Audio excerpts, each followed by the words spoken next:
306 Elvis Presley Drive, East Tupelo, Mississippi, was officially designated an historical site in 1978.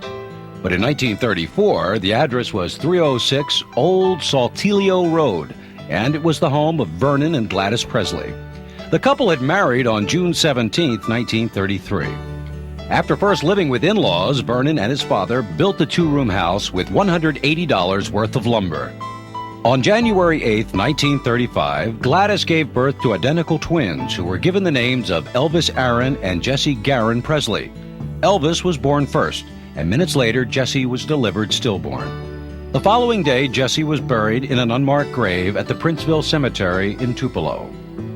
The world that young Elvis was born into would forever shape his life. For most, the Deep South was a place of hard-scrabble existence. Workdays were long and hard. It was a world of segregation. Blacks and whites rarely mixed. Yet for the poorest of both groups, religion and gospel music played a dominant role in their lives. For young Elvis, the music would become a pathway to legend. By the age of 2, Elvis was exposed to music at the First Assembly of God Church, located just a block from his home. The Presley family also enjoyed attending religious revivals and tent meetings. Later, Presley would remember how impressed he was at the preachers who would jump all over the stage and how the audience reacted to them. On October 5, 1945, Elvis won second prize in a talent contest at the Mississippi-Alabama Fair and Dairy Show. The contest was broadcast over the radio by station WELO, and reportedly, Vernon Presley, who was driving a truck at the time, heard his son on the air and cried with joy and pride. When Elvis was 13, his mother bought him his first guitar. She had saved for months to afford the $12.95. The 12-year-old Elvis sat by the family radio, learning how to play his new instrument. The music of country stars like Roy Acuff and Ernest Tubb, and black singers like B.B. King all helped to form Elvis's musical tastes. In September of 1948, the Presley family packed up all their belongings in the family car and moved to Memphis. Elvis's first home in Memphis was in a one-room apartment at 572 Poplar Avenue. Elvis was enrolled in Humes High School. He was shy and nervous and slow to make new friends.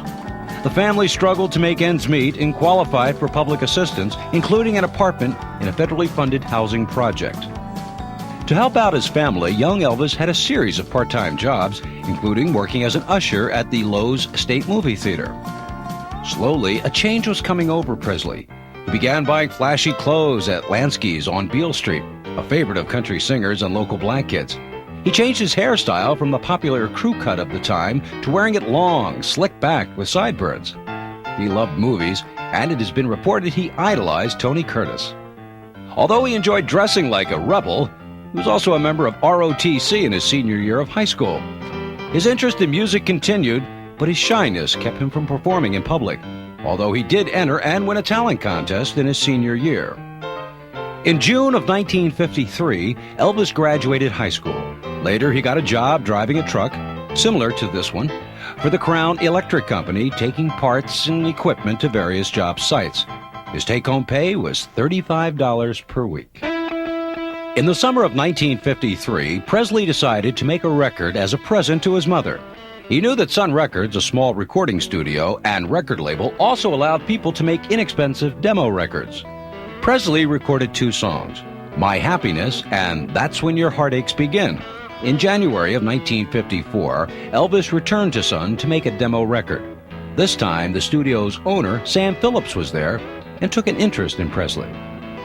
Phillips put Presley together with local musicians Bill Black and Scotty Moore, and they began to play together.